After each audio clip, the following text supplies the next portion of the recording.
Hi, this is Alex from phpacademy.org and this is a video tutorial for the new Boston. In this video we're going to look at the asterisk selector, which selects all elements on a page or within a particular area of your page.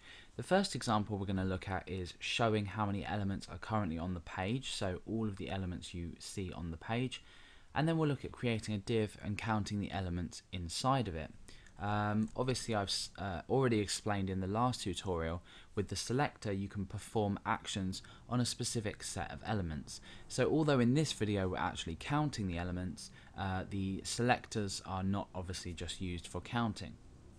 Okay, so let's go ahead and just leave this page as it is, but we'll head over to selectors.js and start to write out our code.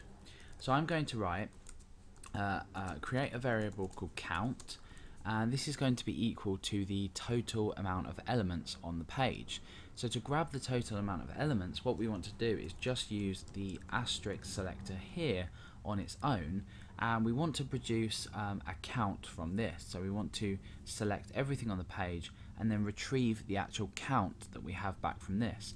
Because this on its own will only select, it won't actually give how many elements have been returned in the specified set. And remember, the specified set is everything. So if we go ahead and add dot length onto the end of this, count now contains a list of all the elements, or a number of all of the elements on the page. So as you can see, we've got a few elements on the page here. So when we go ahead and alert this out to the user, we should have, let's have a look, we'll have 7 elements on the page. We should do anyway. Let's go ahead and refresh the page. So you see we get the count 7. So that has selected every single element on this page and returned the length that this selector has returned, which happens to be 7. So now we want to go ahead and select elements only from a particular area. So to do this, we can go ahead and in our index.php page create a div.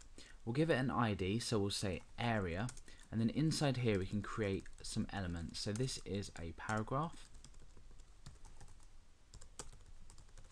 and let's go ahead and create a button as well.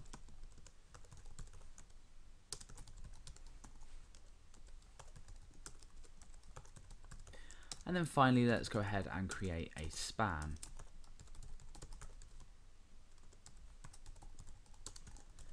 Okay, so let's go ahead and refresh the page. We'll get 11 up now because we've added another 3 elements onto this.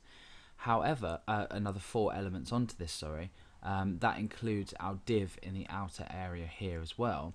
But what we actually want to do is only select these elements that we actually find useful. So let's just say we wanted to change the color or add a class to only these elements. We don't want to select the entire page contents. So inside selectors, we actually now want to specify the area that we want to select, and this is area because we've created a div with these 3 elements inside. So we can just reference this area, and then we can say dot find, and inside of this we can use the asterisk. So instead of actually specifying the asterisk in this first selector, we specify the area and then we use find and then we specify an asterisk. It's still going to return the length, but this time when we refresh the page it should return a length of 3. So now you can see we've got a length of 3 because that's counted the elements within that div. So selectors generally are used to obviously reference particular objects on your page. You can either reference by an ID, in this case we referenced earlier by area, we used a hash because we've used an ID and then we specified the name, and then we counted the amount of elements using the asterisk inside of here.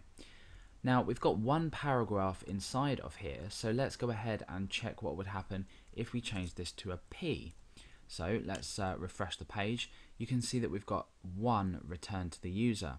That's because there's only 1 paragraph within this area here. So we first of all used the selector to select the outside area, and then we're looking internally to find a specific element. We'll look more at P and other different selectors in the next few videos. But for now, that's the asterisk selector in jQuery.